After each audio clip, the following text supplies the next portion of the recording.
Pronta Maria, so papà. Ti voglio fare gli auguri, figlia mia. E che passa per guardare in dall'occhio, come quando mi guardaste la prima volta. Tu stivi arraugliata in tuo sciallo a terra in una chiesa, abbandonata.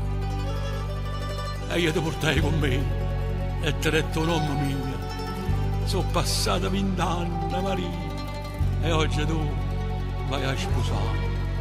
E io che sto lontana, dopo all'altare non ti posso accompagnare.